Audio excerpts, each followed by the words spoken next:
So, okay. Clerk.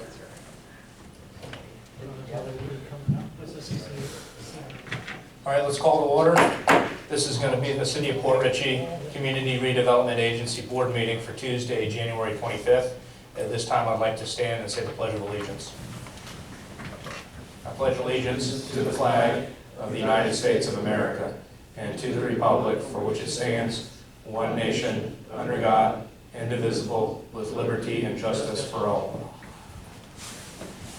Roll call, please.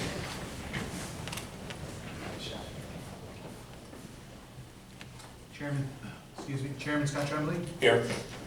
Member Jenny Sorrell. Let the record show that Member Jenny Sorrell is absent from tonight's meeting. Member Tom McClary. Here. Member Tom Kinsella. Here. Member Linda Rodriguez. Here. City Attorney James Matthew. Here. City Manager John Duke. Here. Thank you. Looking for a motion to approve the board minutes. Motion to approve board minutes. Second. All in favor? Aye.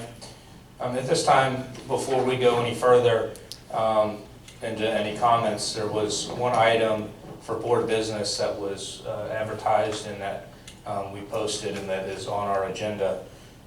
We did have a discussion, I think it was the last board meeting, that dealt with the redevelopment over in the Waterfront Overlay District with Ayers. We do have a representative here with an update on some of our questions that we had then. What I wanted to know by motion and vote, if possible, is whether or not we could add an update to that information for some of our questions on this particular board meeting. And the first thing I wanted to ask is if there's any legal reason we can't add that to this particular agenda. You can add anything to an agenda. Voting on something of major importance is something you should be cautious on, but you definitely do it. You know, I mean, see how important what you want to vote on is, but you can definitely provide information. Okay. So looking for a motion to amend the agenda to add that, which will be item 1 for board business. Motion to amend the agenda. Second. All in favor? Aye. Okay, at this time we're going to move on to comments from the general public. Nobody signed up, but I see that there's a citizen here that wants to talk. Mr. Mueller, welcome. Dave Mueller, 5439 Blue Point Drive. I had the pleasure of watching that county meeting when they discussed the findings of this audit. One of the concerns that kind of caught my attention was, I believe it was Mike Moore indicated that there was maybe the potential, and I don't know this to be true or not, but it's for your consideration, is to utilize some of the CRA funds to adjust our program. I don't know whether that's within the scope of the kinds of projects and things that can be accomplished, but that could certainly be one use of funds that could have an immediate impact in the area. Appreciate you looking into that. Thank you. Thank you. At this time, I want to move on to comments from our city manager. Thank you, Mr. Chairman. Just one item. Mr. Matthew and I did meet with the county manager and his legal staff, property staff. We did review all of the CRA audit recommendations, and the outcome of that meeting was general consensus that 2 legal counsels would work out an MOU that was satisfactory to staff, and that would then come to CRA, City Council, and County Commission. So just wanted to bring you up to date on that. And that was one of the recommendations in the CRA audit report that the city and the county get together and And in terms of questions for you, I wanted to wait until we get into this discussion because I think your discussion with the county is going to tie into what we talk about. So I wanted to address some questions, but I'd rather get into the topic before we get there. yes, sir. Any questions?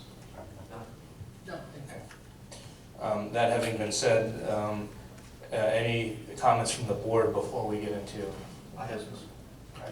None? Okay. At this time, we're going to start with item 1, which was amended, which is going to be an update from Ayers Engineering in terms of the Waterfront Overlay District project. Welcome. Come on up.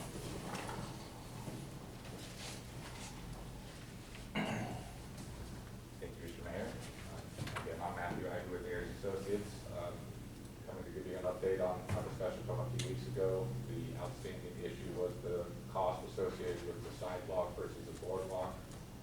At this preliminary numbers, just from a square footage estimate, concrete's roughly $6 a square foot, and the timber boardwalks are anywhere from $65 to $85 a square foot. So the average distance for the whole post and treadway corridor was around 600 feet, so cost differential would be roughly $20,000 for concrete and about $200,000 for the boardwalk. And those are very rough numbers, but I just wanted to fill that in from our discussion last time to see if you were still interested in proceeding with the boardwalk option, or if we wanted to keep this sidewalk on the south side of the fairway. So that was what I was here to talk about.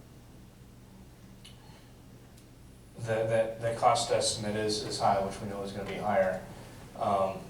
You know, I don't like spending that much money on one sidewalk. With the other option, if we were gonna do concrete, and it may delay it a little bit, but maybe the right thing to do, is pull the permits and do a box culvert and just build a sidewalk over the culvert that's there. Do you know what that type of cost estimate would look like? Just for the material or for the? For the job, because you're gonna, I definitely didn't look into that. I know the engineering time alone would add a few months to it, so it definitely is not negligible. in terms of time, but in other words, if it was a lot less than the boardwalk, that still may be an option, even though it may delay things a little bit. I'd rather delay it a few months and do it right than, Well, there's no, correct me if I'm wrong, there's no guarantee that we would get approved for that per se. Correct. okay. That would be at Swift Mud's discretion.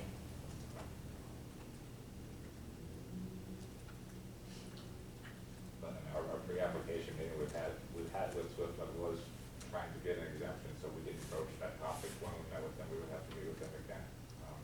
But everything I'm familiar with, that would definitely add time and money to the project. Our initial concern was budget, so that was why we proposed on the south side with limited impact. So it is our recommendation to keep a concrete sidewalk on the south side of Treadway. But I'm definitely going to keep everybody. Let me ask a separate question. In the base design, we're going to the east side and wrapping around, I don't know, because you're still doing on the south side over by Pirate Bar for the sidewalk area. Yeah, south side of Treadway. What would the impact of shifting Treadway be to the south and using that flat area? So essentially we shift the road 5 feet. Because I was looking at Treadway, it's in fairly poor condition as it is. So we would have to repave that Treadway roadway anyway. If we shift Treadway 5 feet to the south and allow for the sidewalk in the former Treadway roadway, what impact does that have? Do you know what I'm I saying? know what you're saying, but from this project, we were just going to propose a mill and resurface. What you're suggesting would be reconstructing new roadway, which would change the scope, and that would definitely require permitting. It would still require Swift Mud permitting? If it were recompacting base, yes. Oh, then it's a disturbance. We just can't do that as an If we do mill and overlay. resurface, then it's just surface coat. Well, what about doing a 4-inch base, 2-inch top coat over the existing and just pay, oh, you'd still have to do base, so you're still disturbing on that side, south side 5 feet. Yeah. We're trying to stay within the existing footprint And not disturb any soil. correct. Well, my thoughts is it's a cost issue, because even if it takes a few more months, if you can go the other way and move the sidewalk to the north side and just put a culvert, put a sidewalk over the culvert, and the cost is, let's say 100 grand versus 20 grand, but obviously less than 600 grand if you did a boardwalk. 200 grand. 200. How much was the boardwalk? 200 grand. There's 180 grand upcharge for the boardwalk. Okay. Roughly. But if the culvert and the sidewalk were in between those costs, I would be, but it was gonna be a few months Well, yeah, delay. here's the problem though, you're gonna have $30,000 of his engineering time. Yeah, the cost I was just talking to you was just materials. Okay. Yeah, so it's 300,000 of his engineering time, plus regrading of the culvert, plus probably some sort of new storm structures within that culvert. You could delay it 6 months and be close to the $180,000 delta that we were already talking about. To be honest with you, I'd rather pay the extra money and have a boardwalk there, and I think it's a safety feature that's important. I For think me. it's a big safety feature that we need to keep in mind. Yeah, of course. The parking in front of the pirate bar, there's parking in front of that. Does the sidewalk affect, or is that parking not legal there? You know what I mean? You know what I'm trying to say? You'd lose all that parking all the way down, Gill Dogs, Right, Pirate Bar, all that whole thing. that. So would lose about 30 parking spaces too up and down Treadway. Okay, so Yeah. that would take Gildo, I mean, and you would put a sidewalk in front of, like Gildo's, if they pulled in more, you would still impact the parking, people pulling out, that would still be a safety issue, is that not correct? Like, at the end of the street, where the grass is, where Gildo's has parking, you pull in straight. The sidewalk theoretically, the first brook, the $20,000 way, the sidewalk would go along there, so people would still be pulling in and out across that sidewalk. Correct? Yes. So that's still a safety feature of people walking on that and people pulling in and out, is that Are you talking about Gill Dog's property? No, across the private street? bars. Next to Pirate Bar, that's Gildo's parking as well. Okay. Right. Across from Gildo's, next to Pirate Bar. Right. So right now, that's presently, there's a sign that says Gill Dog parking only, so Right. they pull in and out of there. So Yep. putting a sidewalk there would also be a safety feature as well as there would be construction problems with people driving on the sidewalk. Well, the Gill Dogs would just lose all that parking, so that would be one of the issues. Say, if you have a sidewalk around where all the spots are, we just lose all the parking as a city. And Or the the- existing parking for the Pirate Bar is in the right of way, so that's not. Okay, that was my question, okay. Right. So it doesn't need to be addressed either way. So basically, Pirate Bar and Gildo would both lose their spots, but they're technically illegal spots anyway, that they shouldn't be using theoretically because they're in the right of way.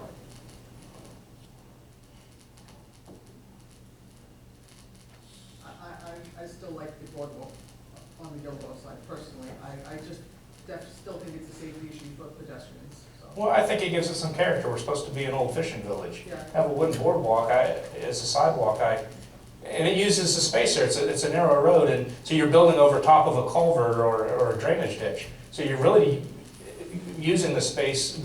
You're using dead space for something useful. Absolutely, which that increases the parking and everything else. But it also takes out the biggest issue, is the safety issue, which Mr. Casella is concerned with. Because it doesn't make sense once you have a high volume of pedestrian traffic to have them cross over and then back over. I agree. It's gonna be a problem.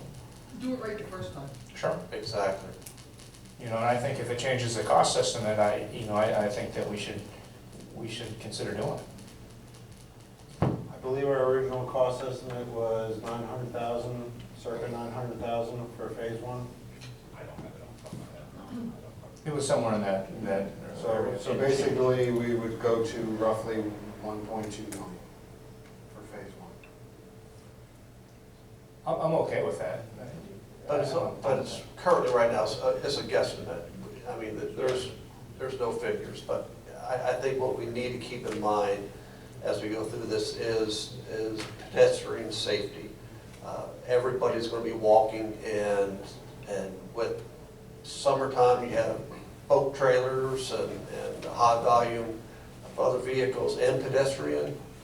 And the regular traffic's gonna back up because people are crossing back and forth in both areas, so, and you only got one road that runs around, so, to have people on the roads is gonna affect the traffic flow too, so I don't see any other way to do it other than put it on the north side, even if it costs more. I personally would like to keep it on the north side. I have a question. If we do a boardwalk on the north side, how would we have pedestrians cross to the Pirate Bar other than at the corner? Crosswalk at the corners, At the corner? Yeah. That was one. and they're gonna have to walk. They're still gonna have. Is to there a cross the side, there's street no to sidewalk access there? No, but there's space between the cars and the building, so they can walk between the cars and the building and go up like they do now. There's already a beaten path that people walk through there. And it's off from the road, it's between where the cars are in the building, so it's still relatively safe. In reality, people are gonna walk in, then they're gonna go right to the Gill Dogs entrance, then they're gonna loop right around and cross Treadway right to the Pirate Bar. Yeah. Is where they're gonna, what they're gonna do. You can't make people do what they want to do. Yeah, But I still think that's better than the other way. Correct, it's a lot bigger. Okay. And there's not enough room for sidewalk on both sides of the street, so. No, we making sure we, get that. we're aware that they're still gonna have to be crossing to get to the power plant.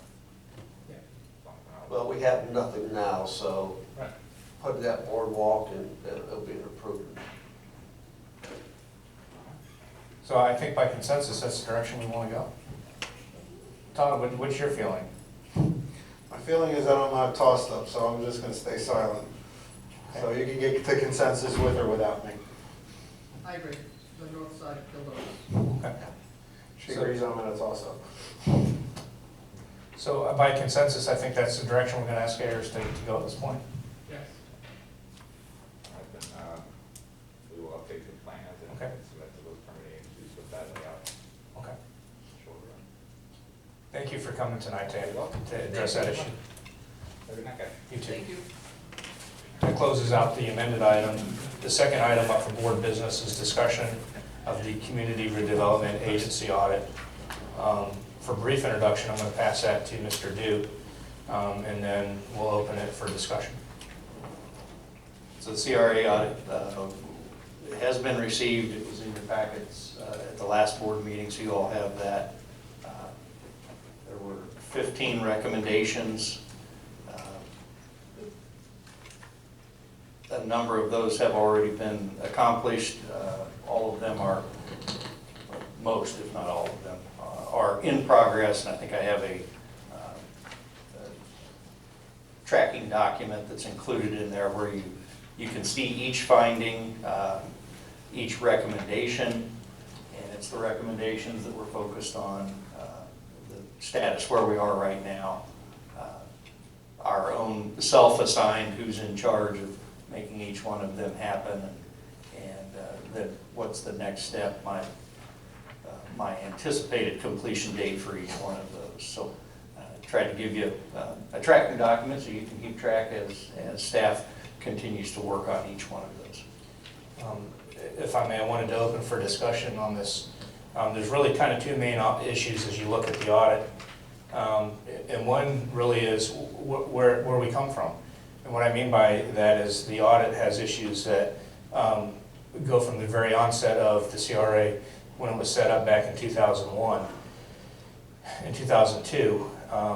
One of the issues that came to light is there was a shortage of payment from the county, and that was based on they used the wrong tax year that way back in 2001 base year to calculate what they were paying in.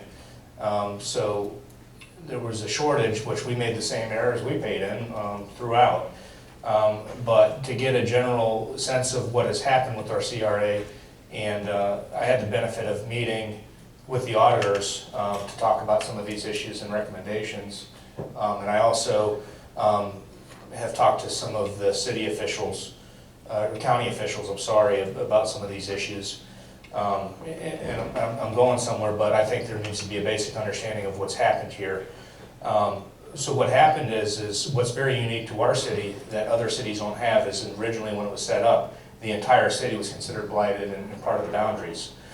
And originally when it was set up, that was a non-issue because the amount that the city was paying in and the amount the county was paying was a very manageable amount of money. What happened over time, as our boundaries were never addressed, two things happened. One thing that you see in the audit is the legislative branch put in a policy saying there shouldn't be more than either 70 or 80% of the city considered blighted, which put us over that amount. Even though we were grandfathered in, it was still one of the recommendations, which we've already begun to address. And I had Rachel run some of the numbers just so we can get an idea. But what happened is when we started, we were paying $100,000, $200,000 in a year, as well as the county for redevelopment. And then, every 5-10 years, it would go up $100,000 to where we get to where we were last year and the year before, where if we didn't pull out Harbor Point, we would have been paying in $1 million, okay? And as a practical matter, one of the things I talked to the auditors about, because they see a lot of this, is that having a small city paying that much money in restricts our funds from our general fund, which affects the ability to pay fire, police, and other services, which in turn then, because if we're not paying those out of CRA, would elevate taxes to cover the CRA contribution from the city, okay? So one of the things that the auditor said, and that some of the county officials have noted, is if we decrease the amount of what we contribute by adjusting the CRA boundaries, we can control what we pay in, and obviously the county would match, to kind of offset going up every year. We would just adjust by setting the boundaries. What I did from there is I talked to Mr. Goodman's staff to come up with a game plan, and the best way that I thought about adjusting this was to look at what our budget is every year, because obviously our biggest concern is balancing the budget, so we're not raising taxes and crushing our taxpayers. And if we were to take out fire, police, dispatch services, and our salaries out of the CRA, I think Rachel has the numbers for that, but it was around, I think, 270 grand? 230 grand. So we paid in, for example, this year $650 after taking Harbor Point out in the county match. What my recommendation was, and what I talked to the staff about, and I think they were on board with, and the county officials would be on board with, is if we further adjust the boundaries down, bringing it closer to 450 to 500, allowing us in the next budget season to take all those services out of CRA, which those salaries, and I looked at other audits too, because other audits were very critical about those salaries coming out. It's not just in our city. We would be able to literally run the CRA from an administrative standpoint, salaries, with no fire, no police, no council, and no dispatch services, which would then resolve a lot of the other issues we have in the audit. Kind of, you'd kill about 3 or 4 birds in one stone just by adjusting the boundaries. So the county really liked that idea when you talk to some of the county officials. And my recommendation would be to work backwards, and I think Rachel ran some of the numbers. If we took, for example, Harbor Isles out, which is a waterfront neighborhood that is there's a pretty good argument that that's not blighted anymore, that would reduce that figure into that financial contribution in that 450 range, which would then allow us to balance the budget next year moving forward without paying those salaries out of the CRA, which would alleviate all the concerns from the Mariano office and some of the other concerns and criticisms that we've had, or recommendations that we have. So that was one of the things I wanted to talk to you about, because I think that moving forward, that's going to be the best way to address these issues and these recommendations. Some of the recommendations, for example, was a fraud policy, and those things are perfunctory, very easy to put together and put in effect. But looking at the big picture and stepping back, I think the methodology and the process by correcting some of these recommendations is to go back and figure out how we're going to balance our budget and work back from there. And so what I wanted to do is put on for discussion at a future meeting what it looks like if we take out Harbor Isles, what our contribution would be moving forward, what the counties would be moving forward, and how many of these other issues that would address in terms of the recommendations. And it would address the salaries being paid in, it would address the boundary issue, and it would address the issue where we didn't pay in one year, because we can well afford to pay 450 to 500 in every year, where for $1 million to pay in, it would have affected our reserves to a certain degree. And obviously the reserves is another issue that we were looking at. There's a balance there. Have you also looked at taking out Sand Pebble as well? Yes. Is that part of that? So if you take either Harbor Isles or Sand Pebble, it would bring it between 400,000 and 500,000 if you remove one of the two. If you remove both, it drops us down to like 100 grand. So about 50%, maybe 45% of what's left for our CRA boundaries, 45% of it is Sand Pebble and 45% is Harbor Isles. And then the other 10% is just the other properties in the city. So the one to take out, which would make sense to me, would be one or the other. But I think running the numbers, I think Harbor Isles staff recommendation makes the most sense. And then that way, when we do the budget this year, we can take all the salaries out, and it alleviates all the other pressures and problems that we've had in terms of those recommendations. So that's kind of the direction I wanted to go. I see that Todd was pivotal in putting together a checklist with Mr. Duke in terms of addressing some of these, and I saw that in here. which is good to keep track on each individual item, but holistically stepping out from a budget standpoint to resolve these issues. I think that if we put in 450 and the county puts in 450, that's still 900 grand for redevelopment in our city, which is ample amount of money for us to do the projects that we want to be moving forward, I think. And Yeah, no, we have to readjust the boundaries for sure. I mean, that's obvious. And would you be okay if we addressed it at the next meeting and we had the numbers together for Harbor Isles? Yes, absolutely. I'm good with that. I'm 100% on board, but I thought and maybe bring it on for the next meeting, I thought and maybe I'm wrong on this, the contribution was based on land area, not,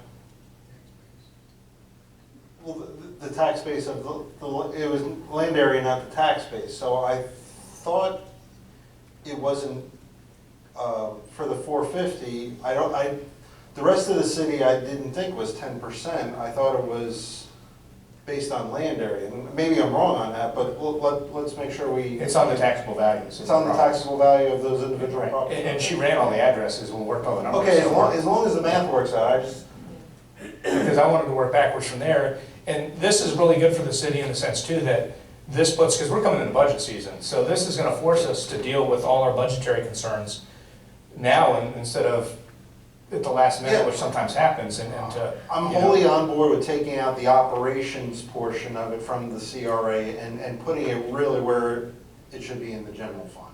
And then making that adjustment to run it through. So let's put the numbers together. But then we can well afford to maintain our police and fire department with what we have and balance that budget.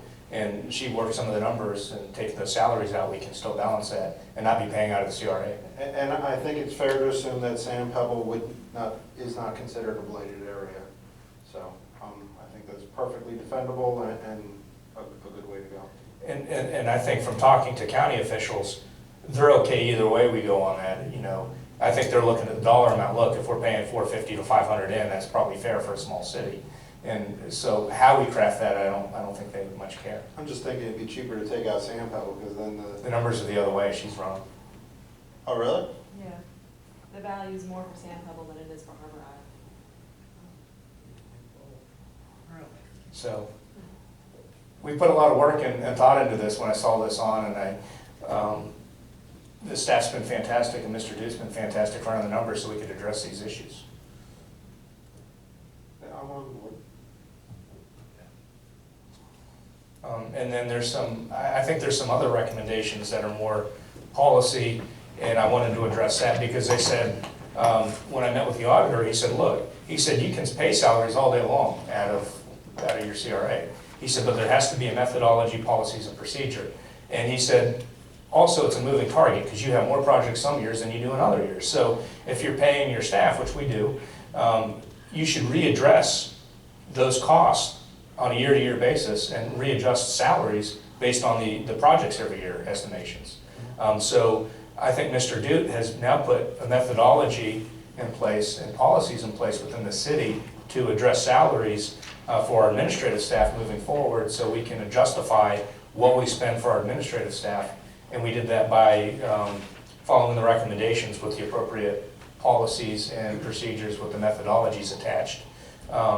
And that should be addressed by policy now every year coming up into the budget season. Yeah, what Ms. Goslin and I did last year, we had a methodology. We didn't have a policy and a procedure yet. But we sat down and went through every position that is paid out of the CRA and every position that should be. And did a best guess estimate. How much of my time is CRA? How much of Mr. Matthews' time is CRA? How much of Ms. Goslin's time? It's not a perfect science, but you know, with our objective was to come up with a number that's defensible. My job is not 90% CRA, but it's not 2% either. And you know, we kind of used that methodology to evaluate each position.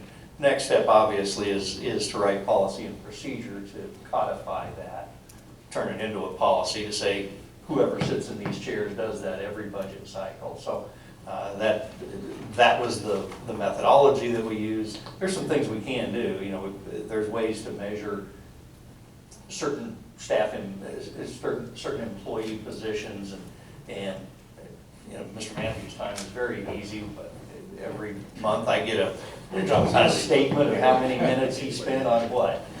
So his is the easiest to evaluate. And it's all accurate.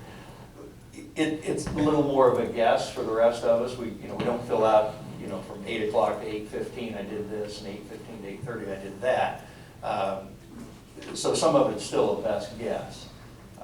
And some of it's project dependent, as the chairman said, but we'll put together the policy and procedure so there's a codification of what we actually do, and that one is already started, and I think justifiable.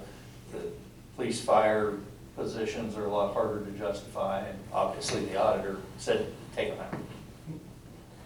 The other thing I wanted to comment about is one of the things that I did when I talked to the auditor is they had done other audits, and I think they did Melbourne the year before. And Melbourne's was a very interesting audit because the one thing that we didn't get have any criticism for that, for example, they did, is they got recommendations for misuse of funds and not utilizing the money within the confines of what CRA is supposed to be. For example, they donated some of their CRA money to some nonprofit organizations within the community, which were outside of the purposes for the CRA according to the audit. So when you looked at our audit, you know, how we spent our money and a lot of those things were well in line with what CRAs are supposed to do. It was just some of the procedures and policies that we didn't have in place that they wanted to see, which they said would help us, and I agree, more efficiently operate our CRA. But the other interesting thing, which is why I wanted to take fire, police, dispatch, and our salaries out altogether, is they had a secondary audit, and what they did is they had some blighted areas where they dedicated one police officer for every shift just to police the blighted area, okay? And then when they had a follow-up audit in Melbourne, they said still they can't do that, okay? So they were criticized even once they defined the blighted area and they defined the police officers that were patrolling those areas. They were still recommendations suggesting that they shouldn't do that. So that's why looking at that audit and the secondary audit, that I suggested the best way is just to take police and fire out altogether.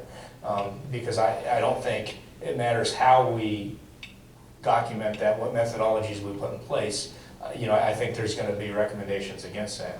So that was why I suggested what I suggested and how we proceed with our budget as it relates to the CRA. It was in large part based on the other audit that I read, that the follow-up audit that talked about some of the follow-up issues that we're going to have to deal with. And I think looking at other follow-up audits to gauge where we're going to be 18 months from now is important. So that was one of the tools that I used in working with staff to come up with this kind of plan.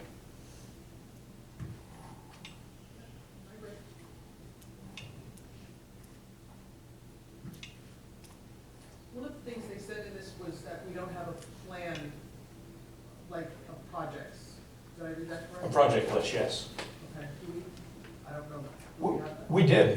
During budget season, we went through a project list and we attached all our projects with all the different amounts of money that we had, because we carried money over. And Okay. that was one of the criteria for carrying money over, if you don't spend it, is to have it earmarked for other projects. So we had a project list. The other criticism is our project list should be posted online, and I don't think it ever was. And so that was one of the things that we need to do moving forward. The auditor says, look, you budgeted the money, right, but you didn't post it so the public could see it, which is a fair criticism. So those are relatively easy fixes, but those were some of the auditor's comments when I met with them, and some constructive criticism in terms of trying to help us move forward. So where are we on that plan, on that list of plans that they need to do? Well, I think we're probably going to address it again in our upcoming budget discussion. We have one currently, we just have to post it online, so Sure. that takes that part. But once we address the new one in our upcoming budget, then we'll post that one online as well. And actually post it, I think during the budget season, we should post an intended one for citizen feedback. Absolutely, because Yeah. I'm asking because I've never seen one, so. Yeah, and just update it, whether we update it quarterly, biannually, annually, however we want to do it. We can set that policy, but we need to set something. I really would love to actually make it an agenda item quarterly or however. Where are we sitting right now with our CRA projects? How are we implementing and spending this money? And let's start tracking that all the way through. So for like my sidewalks on Grand Avenue, we can see where that falls. Either we approve it, disapprove it, or where it is in the overall process, and then be able to, if we ever get an audit 18 months from now, which we may, but will, then we can say, well, here's where we are with all of our projects and how we're spending. And how much we're spending, because like, for example, we have grant money that we give to people to improve their homes in blighted areas, which, you know, those types of things are exactly what CRA is supposed to be used for. So we didn't have any issues with how we earmarked the money, but they're saying we should keep better track of it to see how much you're spending every year and how much you're spending kind of quarterly even. Like you could spend below the whole budget. For example, 100 people could go apply within a 2-month period and it would just wipe that out, but we need to be on top of that. So, you know, I agree that on a quarterly basis, we should have all the items that are online that we've earmarked, just an update, just a status check. Yeah, Sure. I think it should be an agenda item where we actually discuss, why are we falling behind on this item X, Y, Z, or whatever the case may be, and make sure we discuss it, not just the report, let's make an agenda item that we discuss these items. And really put it in front of our face so we stop looking at them and actually get them done.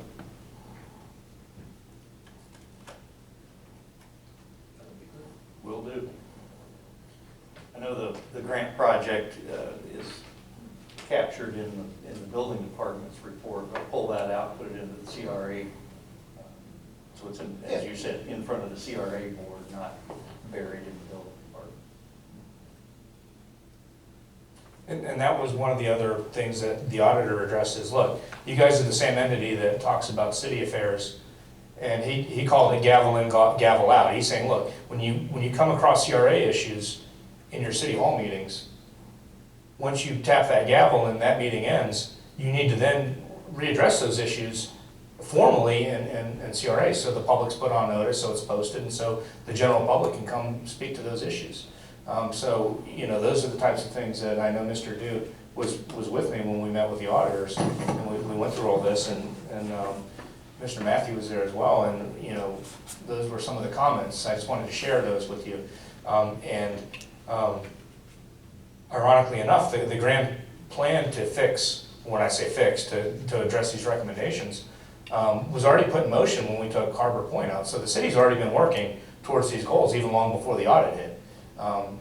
But to follow through, the auditor, that audit was really good for this city, okay? I don't care what was written in the media because it really gave the city the direction and some of the tools necessary to refine how we're spending our money and how we're advertising it and how we're noticing the public and transparent with the public. So all those things are important things, and I think we're better suited to do that now, you know, that we've met with auditors that do this day in and day out to better understand it. With that, I wanted to open up for any comments or questions or address any other issues that we may have missed.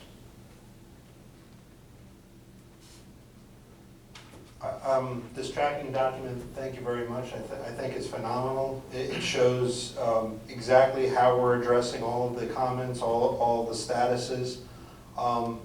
Since I love agenda items and meetings so much, I'd like to, every 2 months, actually go through and see an update to this tracking item. So right now it looks like, and correct me if I'm wrong on this, definitively by year end 2022, you will have implemented basically all of the, and corrected all of the issues, I'll say, brought on by the audit. That's what I'm reading off of this document?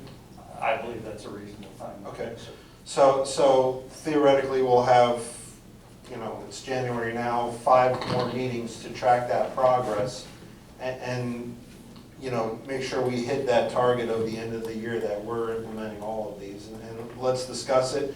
And if we're falling behind in something, you know, raise the red flag. We're falling behind because of X, Y, Z.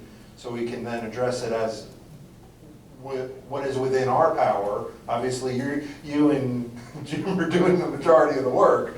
but whatever is within our power to discuss. But I think, you know, having that goal of by the end of the year or fall of 2022 being completely done, again, to your point, shows the media, shows everyone that we're serious about addressing this. We're not fighting it, we're not dodging it.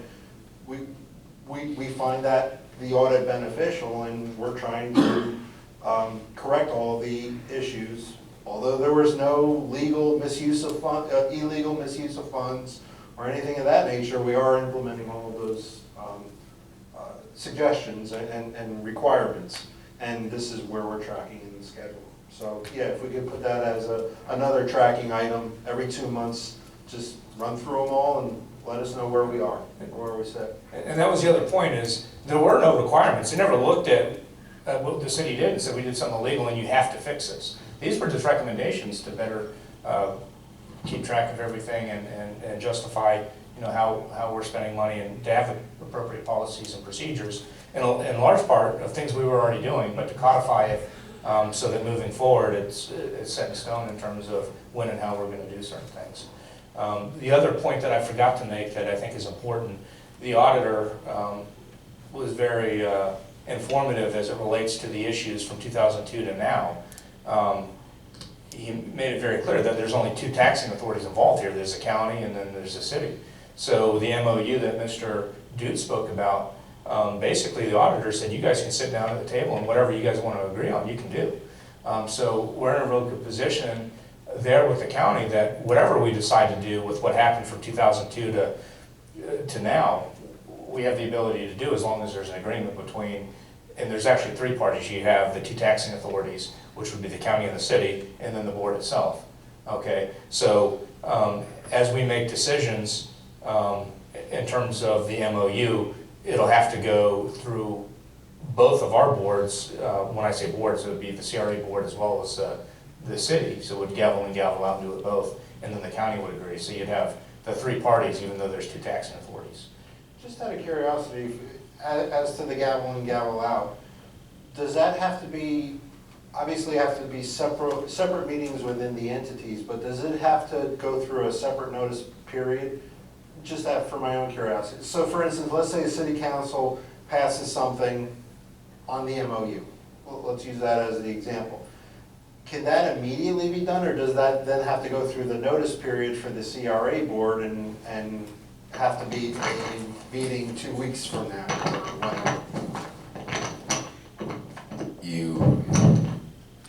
The answer is you can do it right after the fact, because we're going to know, we being administration, that we're going to put it on the council. Okay. We're making a pretty good presumption it's going to pass. Okay. If it doesn't need to go to the second step, since the council knows the CRA board So you pretty can well. just announce it? When we say announce it, we only have to publish a quarter, at least 4 meetings a year, but we have more than those. So the short answer to your question is it's not a problem. We don't publish the meetings unless certain ones we have to, but we just post them. So yes, when we post the city council meeting, we can do it that way. Just to help you a little here, 3 of the items have to do with the county. There's some substantial money. We're working on that. We just met with them on Tuesday. Those will be these, if we reach an understanding on all of them. I'm optimistic. It's the county attorney's working on that now. The vast majority, the next third of everything will be a policy and procedures manual, as Mr. Duke was saying, to codify that. We've already prepared some of the job descriptions for the clerk, some other things like that. So the best way to make that, what actually is fruitful, is to put it into a policy and procedures manual. I have one I'm looking at, Mr. Duke's grabbing some others, so we're going to throw all those technical requirements into that document. But the most important, all right, so that'll be done, I think, in the next 60 days. You know, I mean, it's not a lot. I mean, we could just throw it on a sheet of paper, the whole policy, but you know, we want to have something that'll be here when people come and go, and can be given. And so Mr. Duke's going to add it to job descriptions and things. Really do it right, why not? And then the last thing is the financial methodology that they're going to use to much more than just a list of our projects, but it requires a lot more where we are with those 5-year plans, things like that. So that'll need to go into either this methodology or into some sort of job description concerning the finance director. And that'll stop the back third. Yes, so your time frame's pretty good, but we have to get this done before September 30th. Because that's all has to be done by then. Do you see what I'm saying? We're gonna be audited in 17 months now, so, and that's gonna be the first full year will happen after that, so it has to be done by then. So the September 30th, this has to be done, okay? Did you hear that? He's well aware about this all day long, okay? So if that helps. So I guess rephrasing my agenda items, we're going to then track, we should probably track every 2 months to the September 30th deadline and forget about what I said year end. Yeah, right, that's why I brought it up, yeah. Because we'll have all that financial things done during the budgeting. It's a lot of work for Rachel, I can assure you that. You and him are gonna be busy. And the reason I wanted to put the restructuring of the lines on the next meeting is because if we approve that and pass it, Rachel will have time coming into this budget year to readjust all the salaries, and all those issues will be taken care of by the next budget year, which leading up to September 30th, most of the policies and procedures, and by then I think realistically we can have everything done.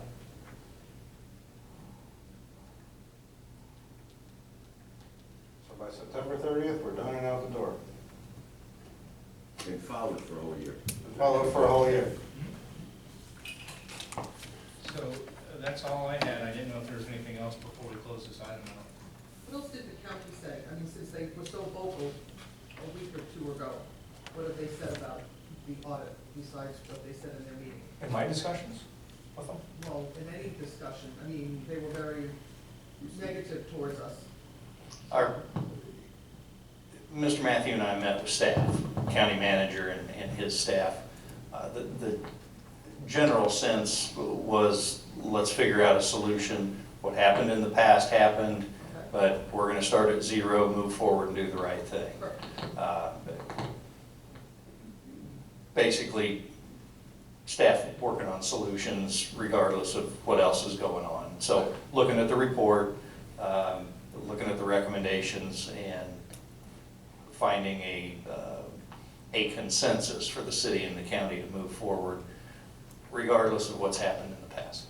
Politics versus actually getting the job done. Well, yeah, because the next is my discussion was with, I've now spoken to 3 out of the 5 commissioners, and I've had some discussions with Mr. Biles as well. And I can tell you the commissioners that I spoke to about what the city's plans were in terms of balancing and adjusting the lines, they were very much in favor and very positive about it. They really like that. And I think that it's kind of a package deal. I think with what they're doing in terms of the past, trying to resolve all those issues, and what we're doing moving forward, is going to be a package deal for the actual county commissioners. In other words, if we're saying, look, we're not following these recommendations, we're going to do what we want to do, then I think that Mr. Dew runs into a problem with Mr. Matthew trying to resolve things with Mr. Biles as a practical matter. Because it's still going to go before that commission, okay? Where kind of the political end, I guess, which was my end of it, you know, to have a plan moving forward, you know, and them approving the idea or the concept, I think makes the whole kit and caboodle doable in terms of what happened in the past, and where we're at moving forward. So, you know, I think that since this board's receptive, and I imagine our council will be receptive as well, since we're the same people, you know, I think we have a legitimate game plan, not only to balance the city budget, but to make the county happy with the direction we're going with the CRA. We're no longer going rogue. So that's, to answer your question, yeah, that was some of the discussions I had. We met with the county for some time, that this is just staff, okay, with the county attorney, one of the county attorneys.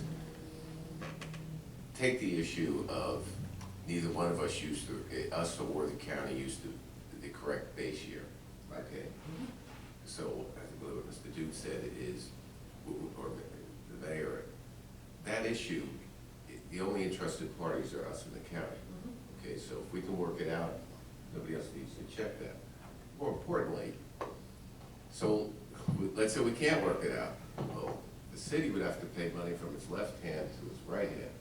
County would have to write us a check Right. to the CRA. Okay, we don't want that, you understand me, because the numbers are against us, there's other things we gotta do. So we could work it out, and once we figure out the mechanics of how it can be worked out, it'll be brought to the two, to you and the county commissioners, and hopefully, we're just gonna give you, what the options are, and you can decide. It might take a few weeks, it's a bit complicated. Does that help at all? How's it gonna happen? I'm all for cleaning it up, fixing it up, moving from this day forward. Absolutely. Yeah, they've been very helpful. Good. Well, I'm glad to hear that. I don't want to write a check. No. And that's all I had. We were gonna move on to old business, if that's okay at this point. And I had one last thing before we go into old business that I wanted to bring up, and I sit on the MPO board. The next meeting is the 10th, which is going to be the Government Center at 10 o'clock in the morning. I am going to be out of the country on the 10th. I'd really like for someone to volunteer to sit in. And I kind of wanted to offer it to our newer member first, just to get a feel of running a meeting or being in a meeting with the county, if the other two aren't. When is it again? It's the 10th, which is February 10th. It falls on a Thursday at 10. And I would have called you, I know you're the vice mayor, I would have called you, but I know that you're generally, I think, over in Tampa at work. So I didn't mean to be presumptuous, but that's why I was going to kind of either ask either Ms. Rodriguez or Mr. McClary with a little bit of notice whether or not you guys, one of you two would be available. I can check with work tomorrow. I gotta make sure I get it covered, but Okay. I can certainly check tomorrow. And it's not a sunshine issue just for scheduling, so if you can just call me and let me know. If you know. Okay, that's fine. Okay, The thank you. 10th at 10 o'clock? Yes. If you can, Okay. I can move around. Just let me know sooner rather than later. I will look tomorrow and see who's on, who's off. All right, perfect. Thank you. That's all I had for old business. Looking for a motion? Motion to adjourn. Second. All in favor? Aye. Aye.